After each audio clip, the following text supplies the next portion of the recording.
Resultados outros não se podem obter num plano no qual o indivíduo não age senão pelo desejo de uma vantagem ou pelo medo de um dano. Dada essa psicologia, não se pode usar senão o método do prêmio ou do castigo. Eis o inferno e o paraíso. O método da livre aceitação por convicção não pode funcionar ainda.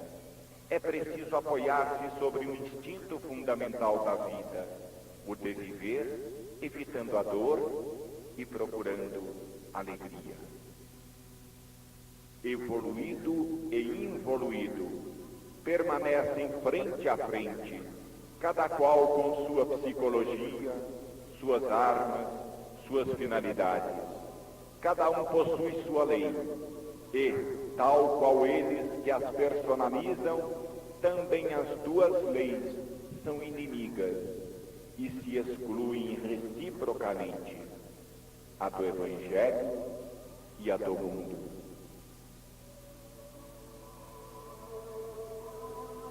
Um dia, há 2000 anos atrás, desceu na terra um ser que não pertencia à raça humana, para ensinar-lhe um novo modo de viver, a ser aprendido lentamente, através da contínua, longuíssima experimentação da vida. É um novo impulso extraterreno que o mundo haverá de assimilar, quem sabe em quantos milênios. Trata-se de um novo endereço que a inteligência, guia do todo, quer dar à vida em nosso planeta.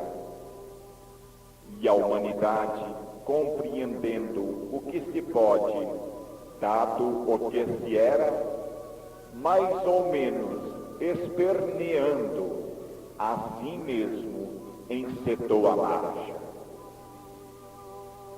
Está ainda nos primeiros passos, bem longe do ponto de chegada assinalado pelo Evangelho, e o alcançará quem sabe quando. Este é como uma estrela no céu, há muitos anos-luz, alcançável definitivamente, quem sabe, depois de quais experiências a incidirem sobre a natureza humana, de modo a decidi-la a superar a sua animalidade. Neste caminho, vamos subindo, passo a passo, elevando-nos de degrau em degrau. Por vezes nos escandalizamos por vermos que o Evangelho é ainda na prática letra morta. Isto quer dizer que há alguém começando a imaginar o que se deveria fazer e quanto poderíamos ser diferentes.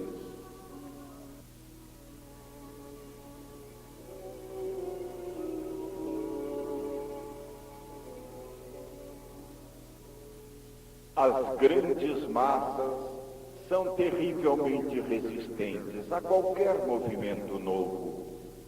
Podemos assim compreender quais obstáculos se antepõem aos indivíduos que se esforçam no sentido de se realizarem na Terra as ideias novas do futuro.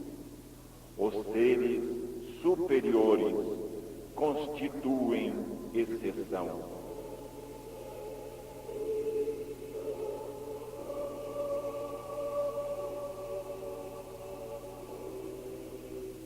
O tempo traz evolução e, com isto, distanciando do plano animal em direção ao espiritual, dada a realização mais integral do Evangelho.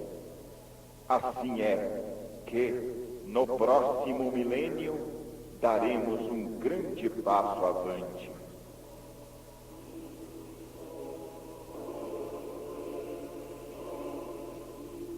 Antes, mata-se o profeta. Depois, ele é santificado e venerado.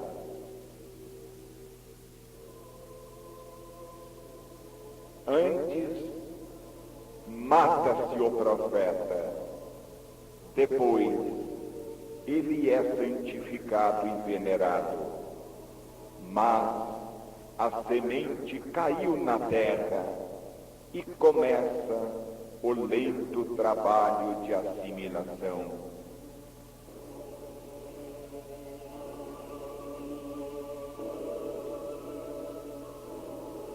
Nos grandes momentos, nas voltas da história, nascem até novos profetas que ultrapassam todos os que os precederam. As finalidades que a vida se propõe a alcançar nos dois diversos planos de evolução são completamente diversos. No nível do involuído, ela tende ao individualismo. No nível do evoluído, a vida tende ao coletivismo.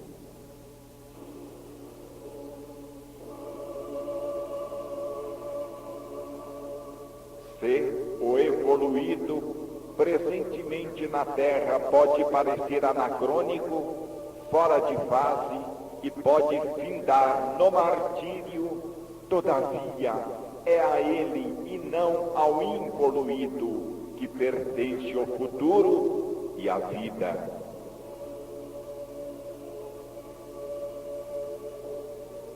A razão está com o involuído e com o evoluído está a culpa, mas tão só temporariamente, enquanto a vida permanecer retardada no nível atual.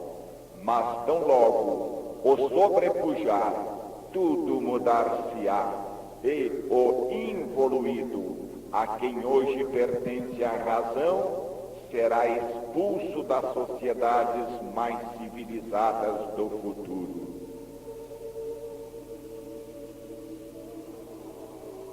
Os ideais, em virtude de virem a ser adaptados na prática à oposta realidade da vida, aparecem numa retorcida forma de mentira.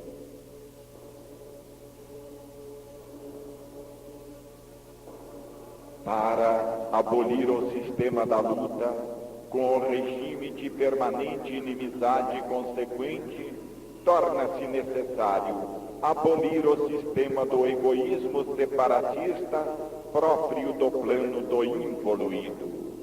É necessário inverter aquele egoísmo separatista em altruísmo unificador.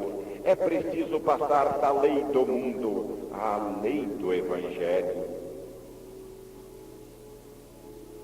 Se a força do evoluído está na ordem, onde é possível afirmar-se altruisticamente, a força do involuído está na desordem, por haver somente aí a possibilidade de afirmar-se egoisticamente. Quando aparece em nosso mundo o evoluído com sua psicologia própria, ele é tomado como um teórico, um ingênuo desconhecedor da vida.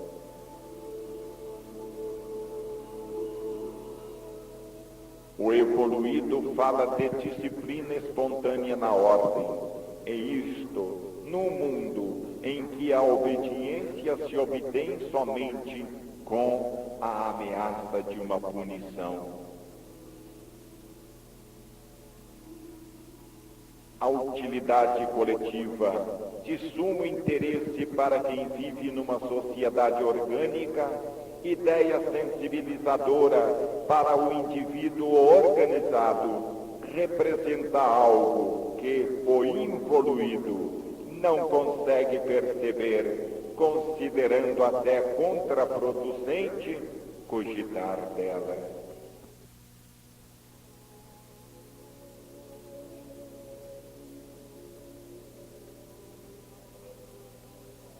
Evolutivamente, o nosso mundo representa uma luta para o endireitamento da animalidade, luta vivida para subir do plano do involuído ao do evoluído. Procura-se, com o instinto da propriedade, disciplinar a voracidade do lobo. Com o matrimônio, a voracidade sexual do macho. Com as leis e as suas sanções, frear os rebeldes com a ordem. Com as religiões, amansar a ferocidade, impondo normas de vida moral. A primeira preocupação do legislador é a de proibir o ilícito, por ser isto a tendência da natureza humana.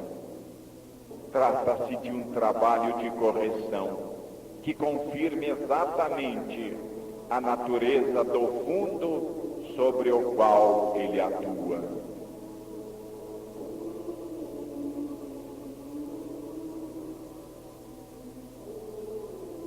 Tal é a incompatibilidade entre evoluído e involuído, que o primeiro não pode aparecer na terra senão como mártir. Entre os dois há um contínuo mal entendido a respeito da significação das palavras. O involuído, dada a sua forma mental, entende a autoridade como vantagem daquele que conseguiu alcançá-la. Há o que se diz e o que se faz. Há no exterior um mundo aparente em que podem acreditar os simples, mas é interiormente minado por uma realidade bem diferente.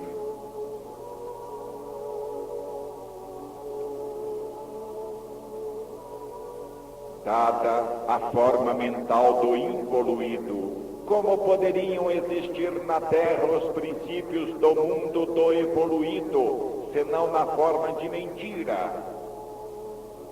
Enquanto se proclamam em altas vozes os nobres ideais, subterraneamente ferve a luta feroz para a vida. Quanto caminho há ainda a ser feito antes de chegar à inteligência consciente do funcionamento do universo? Que condenação dura o ser involuído!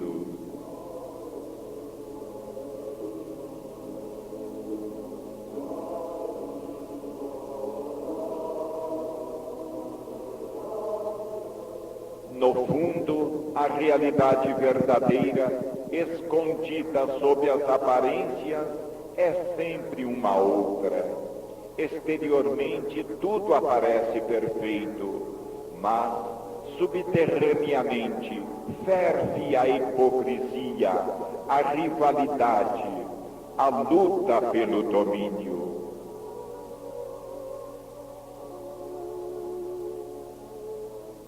O que é natural no plano do involuído aparece como algo de monstruoso no plano do evoluído. O ser inferior é protegido pela sua insensibilidade e ignorância, que não o deixam perceber a sua inferioridade. O animal não sabe que é animal. A fera não sabe que é feroz e continua sendo-o inocentemente. Sem contraste, não há possibilidade de percepção, e o contraste torna-se possível somente quando se pode fazer a confrontação, isto é, quando se está num plano diverso.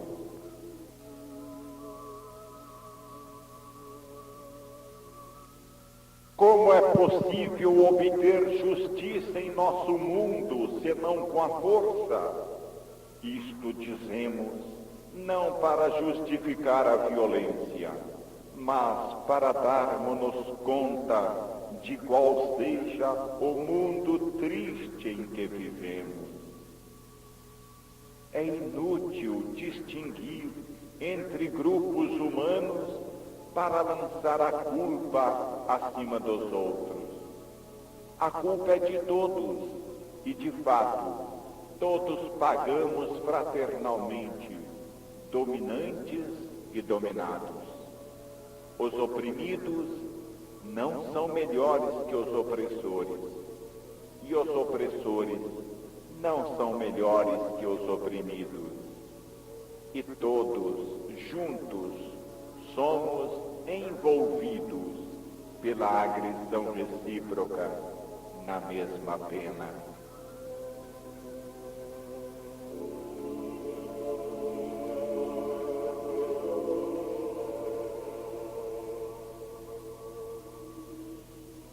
Como é possível esperar que esse mundo assim construído correspondam os fatos às palavras, a aparência à realidade, a forma à substância?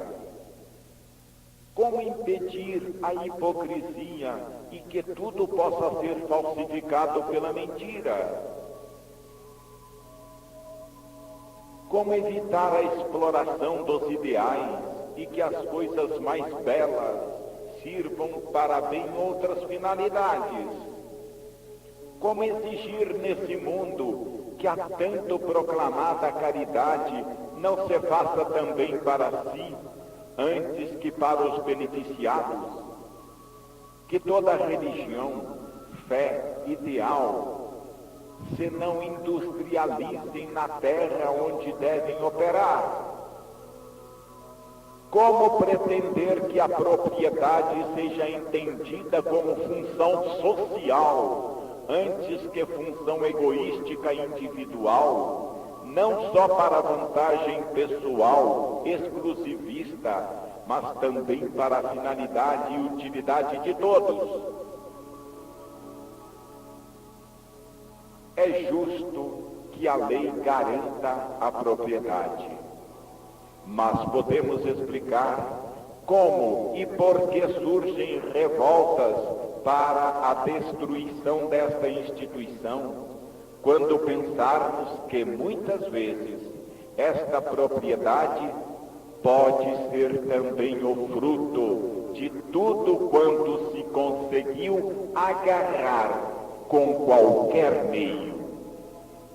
Como justificar esta instituição quando é utilizada também para legitimar um furto? E como impedir isto num mundo que se alicerça na luta? E os que, invocando justiça em nome dela, quereriam destruir o instinto de propriedade, o fazem porque, sendo da mesma raça dos vencedores, quereriam fazer o mesmo, isto é, praticar o mesmo furto que os outros, mais afortunados, conseguiram levar a efeito em vantagem própria. Assim, em nome do direito e da justiça, com novas ideologias, continua-se em novas formas a velha batalha, para cada qual tomar o mais que puder, de ambos os lados. As causas são as mesmas, pois os indivíduos são do mesmo nível evolutivo. Nesse plano de vida, o individualismo egoísta conduz ao princípio de a propriedade servir vantagem somente para vantagem pessoal exclusiva, sem preocupação para com os outros. Este é o instinto do involuído, e não há ideologia ou sistema moral que o possa modificar. A verdadeira reforma do mundo não pode advir de reformas exteriores, mas tão só do interior, modificando-se o homem, para que seu comportamento se torne diverso. De outro modo, embora mudando vestimentas e atitudes, o homem continuará a praticar as mesmas coisas, movido pelos mesmos impulsos.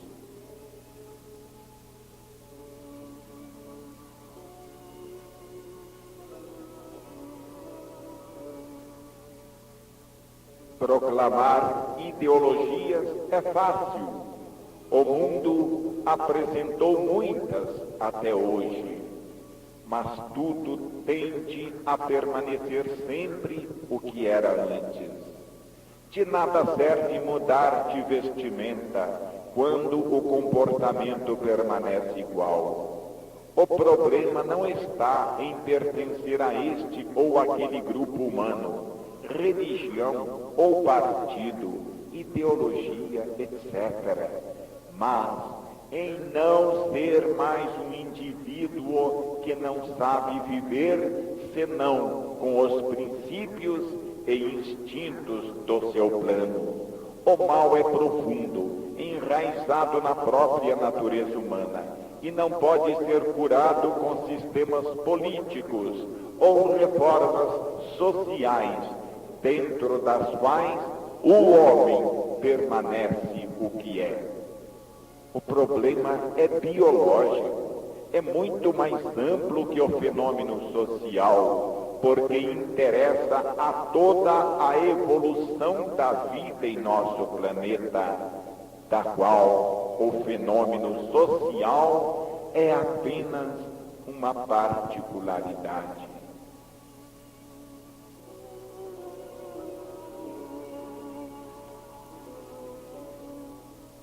Quando uma ideia superior desce à Terra, trava-se uma luta entre ela e o homem, cada qual querendo vencer, impondo-se uma ao outro. É assim que em 2000 anos o Evangelho lutou para transformar o homem, como o homem lutou para transformar o Evangelho. Disto resultou uma adaptação a meio caminho, que se deitou água no vinho, alongando-o, permitiu, todavia, que uma certa porcentagem dele viesse a ser absorvida, sem o que a bebida teria sido rejeitada, por ser demasiado forte para ser aceita pelo estômago de um ser como o homem atual.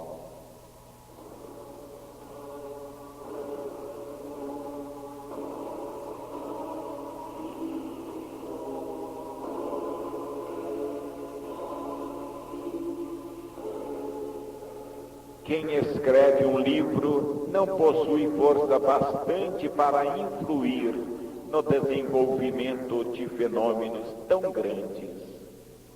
Nada mais podemos fazer do que observar como espectadores o que acontece.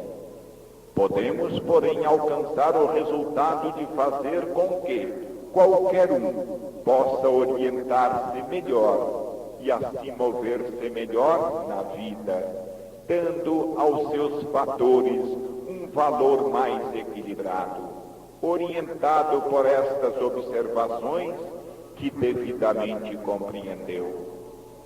Alcança-se assim menor motivo de escândalo e de condenação, porque, compreendidas as causas do que acontece, encontra-se a explicação de que, em última análise, tudo é consequência lógica dos elementos que se possuem e das forças postas em ação.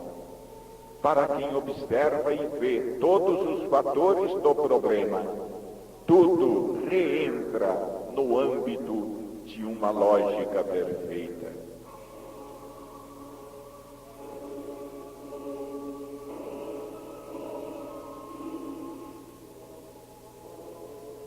Quando atrás da doutrina existem os próprios interesses materiais, com que maior calor defende-se aquela doutrina? É a repetição que forma os automatismos constituidores da base dos novos instintos. Uma das maiores obras da evolução humana é a redenção da mulher. Atualmente, o matrimônio garante-lhe a proteção e a posição social do marido.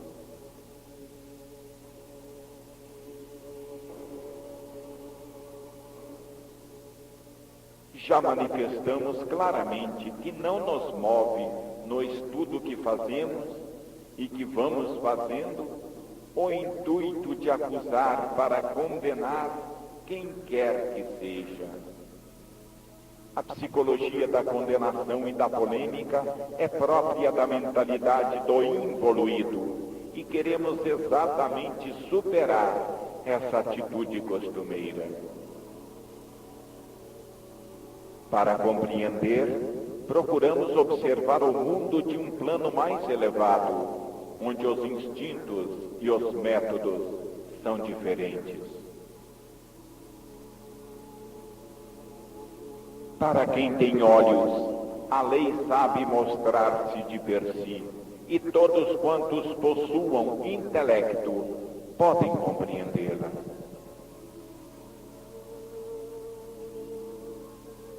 Quando alguém erra, ainda contra nós, a sua condenação ou punição de nossa parte não só não tem sentido, como ainda é contraproducente, uma vez que para esse trabalho de endireitamento existe a lei, que o sabe fazer muito melhor, já que ela é mais poderosa e mais sábia do que nós.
ferido em face da ofensa, reage-se com o perdão, tal como aconselha o Evangelho, que é próprio daquele plano.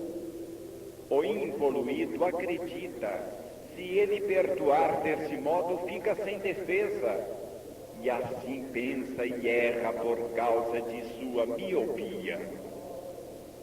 Entretanto, esta é a melhor defesa, poder-se-ia dizer mesmo a maior vingança, porque então, se deixarmos tudo nas mãos de Deus, intervém a lei, e não há poder ou astúcia humana, nem tempo algum, que possa fazê-la parar.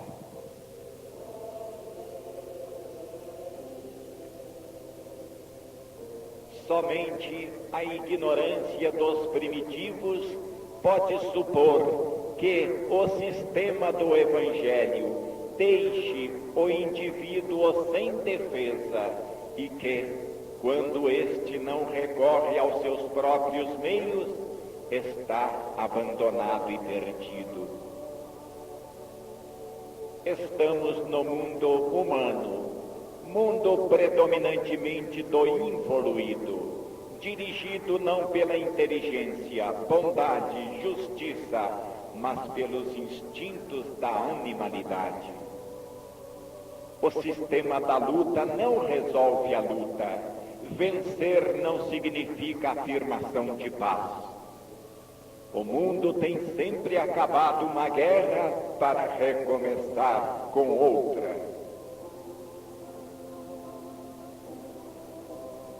Se é verdadeiro que o mal deve ser destruído, não o é, entretanto, que possa ser destruído, acrescentando-lhe um mal maior.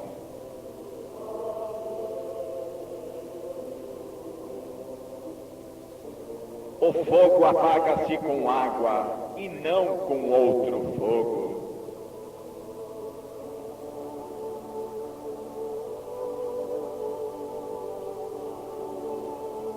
O mal é uma dívida humana que é preciso pagar, e as dívidas não se extinguem, criando dívidas novas, com as quais, ainda quando se alcança a prorrogação, a dívida aumenta e não se resolve.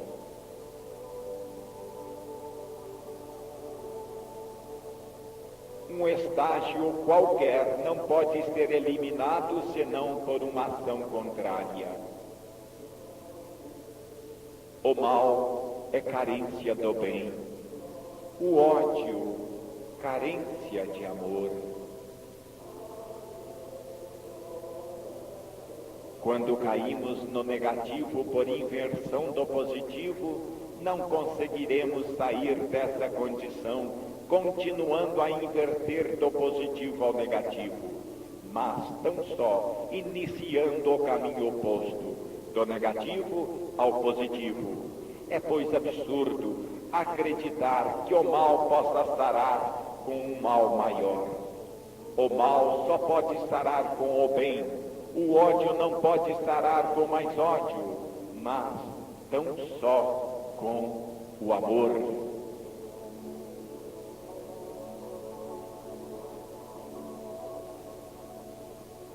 O involuído permanece irremediavelmente separatista, enquanto o evoluído permanece orgânico, unitário. Precisamos recordar não só que a Terra não é o universo todo e que as formas terrestres de vida não são todas as formas de vida, mas também que o evoluído é um exilado na Terra, pertencendo a outros grupos étnicos, situados em outros planos, com outra forma de vida.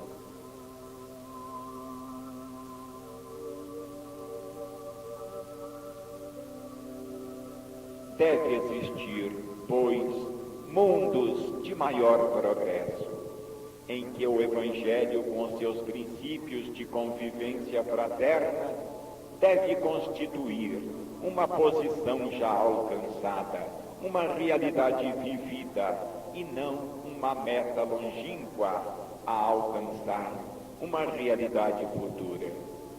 Os companheiros do evoluído estão nesses ambientes e a distância espacial não pode impedir que eles permaneçam espiritualmente seus vizinhos. Mantém-se ele em comunhão com estas grandes coletividades espirituais e é deste mundo mais elevado que descem as forças para defender o evoluído, feito inerme por haver deitado fora todas as armas. O mundo ri-se dele, tal qual fizeram os crucificadores de Cristo ao pé da sua cruz. O mundo ri-se dele por vê-lo desarmado e fraco, mas não sabe que ele é o mais armado de todos, a quem, depois de muitas pequenas vitórias dos involuídos, destinadas à eliminação recíproca, pertence exclusivamente à última vitória.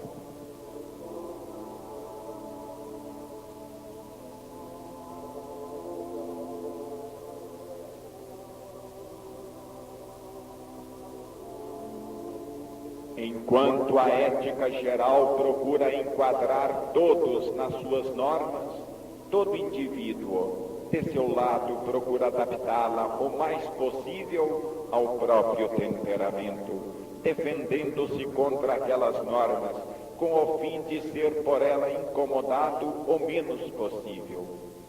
O moralismo, que dita as leis da conduta humana, deve fazer suas contas com esta resistência por parte do material vivo sobre o qual aquelas leis devem incidir. Se as contas forem erradas, se a resistência for demasiado forte, quando as leis exigem mais do que a maioria pode dar, então é o legislador e a sua ética que vão para o ar. O moralista, o legislador que se propõe a ditar normas de vida, nunca deve esquecer a natureza involuída do tipo biológico a quem ele as dirige e de quem exige adesão. Em nosso plano de vida, tudo é luta, também entre as leis e o indivíduo, entre os princípios e a sua atuação, entre a teoria e a prática. Em nosso mundo usa-se inteligência não para aderir ao ideal, não para imitar os modelos apresentados à humanidade, mas para refinar-se cada vez mais na arte da evasão do peso da disciplina e de reduzir tudo, mesmo invertendo-o em seu próprio favor. Quando um evoluído desce na terra, trazendo aqui dos seus mais elevados planos de vida novas normas de conduta para guiar a humanidade, educando-a e impulsionando-a ao progresso, assistimos ao estranho fenômeno representado não por uma adesão consciente na vantagem própria de evoluir, mas pela procura das escapatórias para subtrair-se àquelas normas que, no entanto, representam um convite a elevar-se. Eis como são recebidos na terra os ideais tecidos do mundo do evoluído. Tudo é sempre luta, E dado que aqueles ideais atacam a animalidade para superá-la, surge de parte desta a reação para sobreviver. Então, a inteligência, em lugar de ser usada para evoluir, é empregada para não evoluir.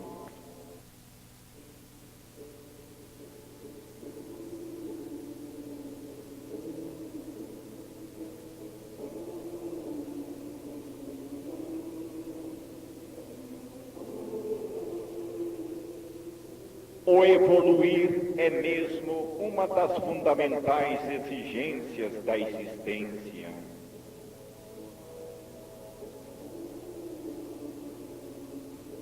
Dos planos mais elevados, desce para os mais baixos, uma atração, uma espécie de fascinação que move a inconsciência instintiva como um convite e um impulso a obedecer àquela atração. Este é o destino fatal dos mais adiantados, o de se sentirem atraídos pelos mais atrasados, por ser esta exatamente a função biológica do evoluído, isto é, Deus fazer progredir.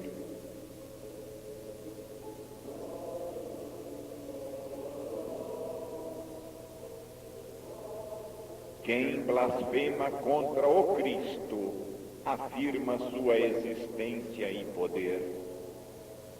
Na posição avançada dos ideais, o involuído encontra-se deslocado, enquanto o evoluído encontra-se bem no seu ambiente natural. A natureza do indivíduo é imediatamente manifestada claramente pela atitude por ele tomada em face desses ideais, positiva para o evoluído, negativa para o involuído.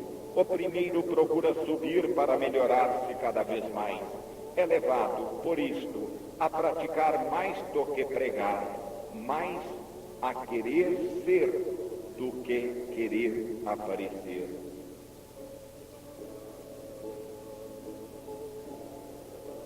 Cada qual age conforme a própria natureza e com isto revela-se. Colocado diante de seus próprios defeitos, o evoluído não se sente ofendido, mas procura corrigi-los, uma vez que seu escopo é o de melhorar.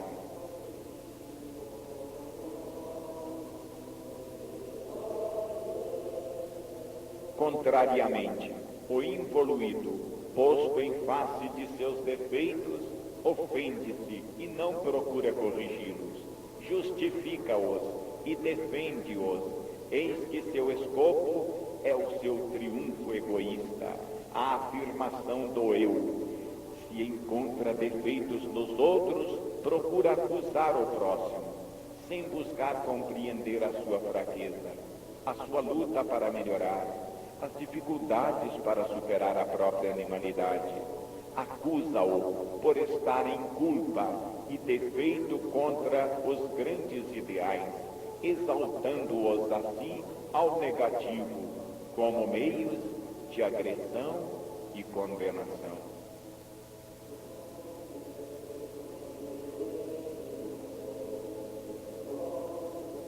A mentira, de fato, desaparece espontaneamente no plano do evoluído, onde o dominante espírito de sinceridade elimina automaticamente o espírito da mentira.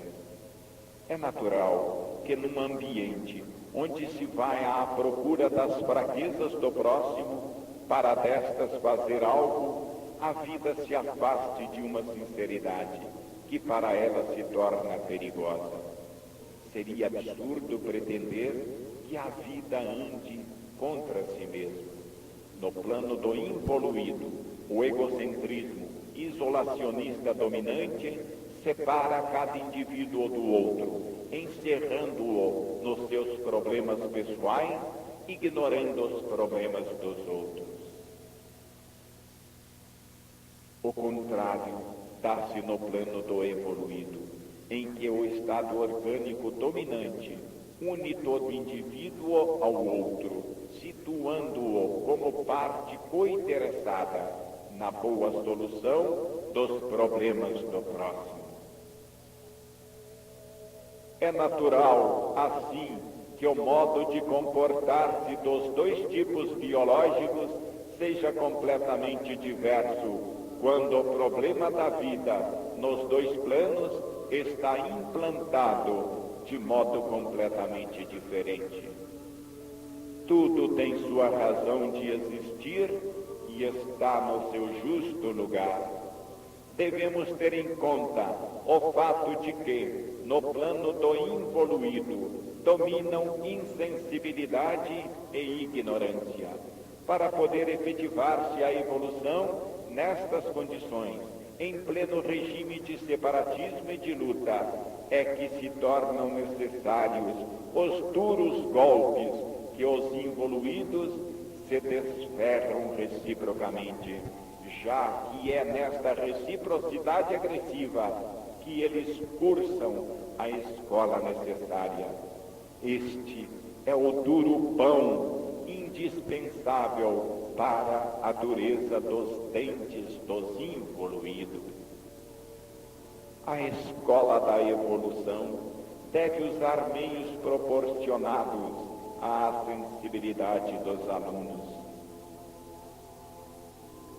Cada coisa está em seu lugar na ordem universal. Quando o evoluído anunciou a sua verdade, deu o exemplo, completou o seu sacrifício, então basta.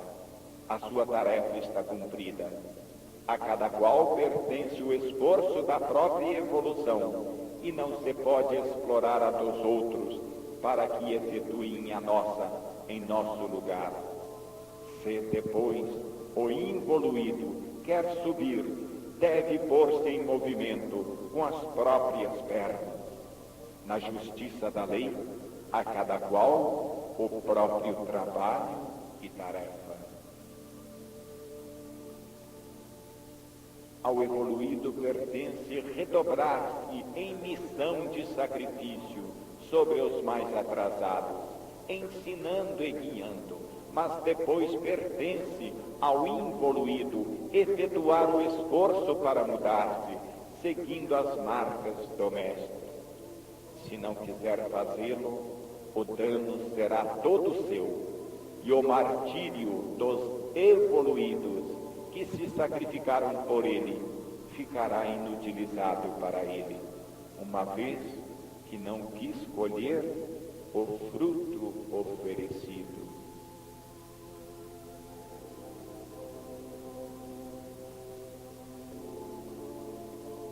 Os involuídos poderão mesmo martirizar os evoluídos que descem na terra em missão, uma vez que a lei o permite, por ser esta a forma com que os primitivos tomam conhecimento das coisas. Mas se, depois, eles não aceitarem e não seguirem este conhecimento, ninguém poderá constrangê-los a isto, ou fazer o respectivo trabalho em seu lugar, trabalho necessário para alcançar com a evolução a própria felicidade. E assim, eles, que se têm por fortes e astutos, por haver sabido esmagar o evoluído que se sacrificou para eles, perdem a oportunidade de evasão que lhes foi oferecida e permanecem submergidos no pântano de seus males.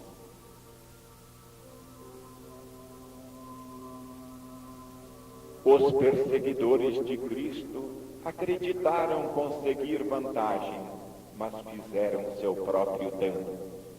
Desse mesmo modo, todos os que põem entraves à missão dos homens superiores acreditam ser vencedores, mas são vencidos. Imaginando alcançar ganhos com a liquidação de um inimigo, deslizam cada vez mais para trás, para a ignorância e a dor.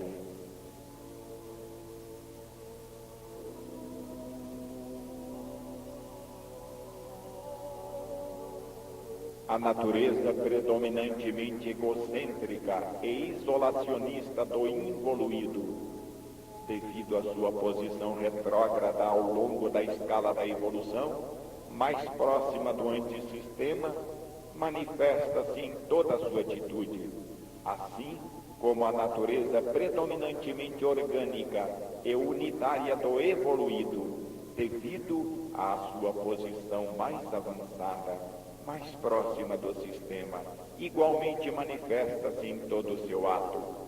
Assim é que a moral do involuído é predominantemente egocêntrica, começa de seus próprios direitos em relação aos outros e dos deveres dos outros para consigo. O regime de luta em que vive o involuído não pode deixar de aparecer a todo o seu passo. Disto segue que a sua moral, porquanto externamente envernizada com a mentira de nobres ideais, é substancialmente uma moral de agressão. O que distingue e revela o involuído é exatamente o espírito de agressividade, enquanto o que distingue e revela o evoluído é o espírito de amor.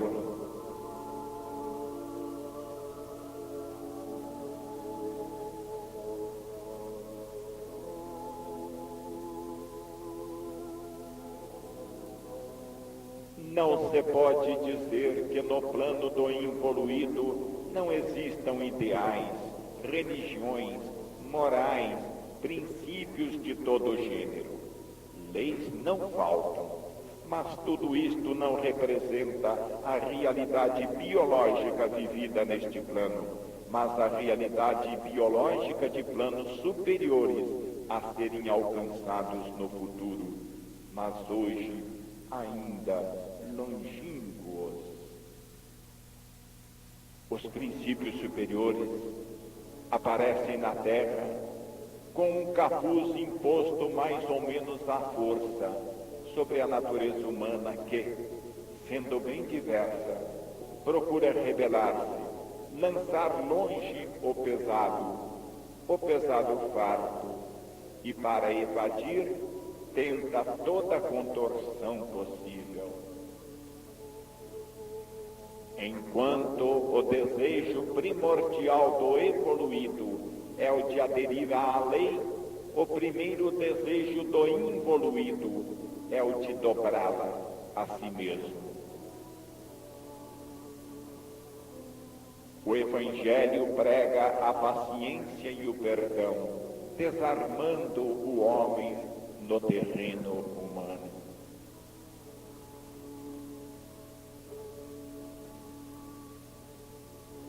Em nosso mundo, onde tudo pode ser invertido e falsificado, alcança-se este esplêndido resultado, o de que as virtudes e os ideais que deveriam tornar o homem melhor venham a ser usados como termo de confronto para mostrar os defeitos do próximo e para acusá-lo em causa disto. Quem procura verdadeiramente a virtude, a procura em si mesmo e não nos outros, e se a possui, não a exibe para honrar-se. Quando assim fosse, não seria mais virtude, mas exploração da virtude. E quem a procura somente nos outros, dela faz um meio para figurar esplendidamente, enquanto está esmagando o próximo.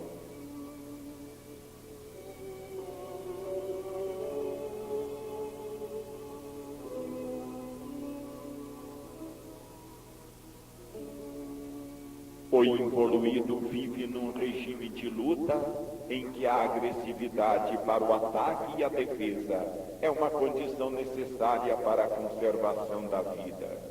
Num ambiente constituído de egocentrismos rivais, esmagar o próximo representa uma vantagem, a libertação de um concorrente, espaço vital conquistado. Tudo é lógico na natureza. Estamos no plano do involuído, onde predominam ainda os instintos da animalidade. Estamos aqui situados num terreno onde reina o egoísmo separatista, cada um por si.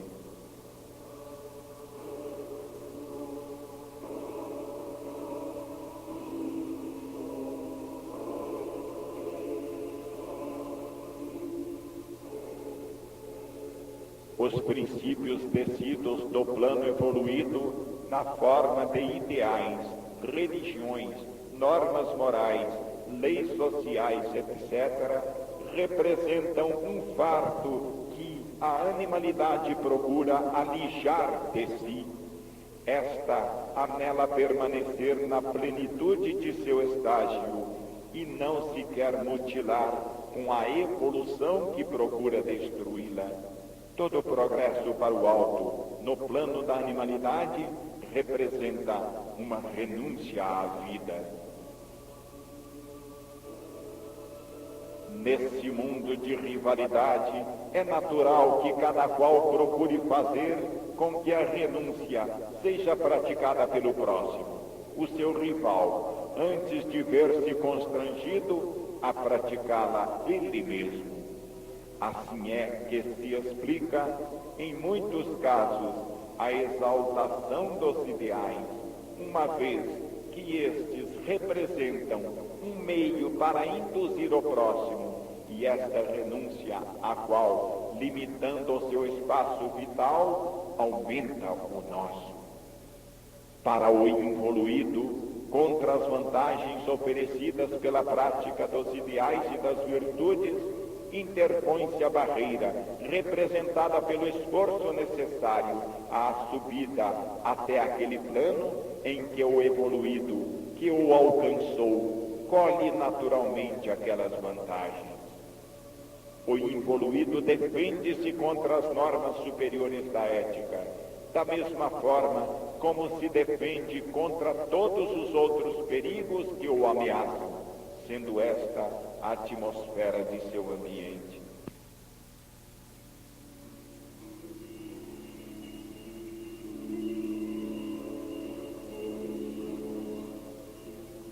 O mundo está repleto de harmonias maravilhosas, cuja compreensão é fonte de imensas alegrias. Está repleto de potencialidade gratuita para quem for digno de possuí-la. Do mesmo modo como os espaços estão cheios de energia que gratuitamente move massas incomensuráveis de matéria.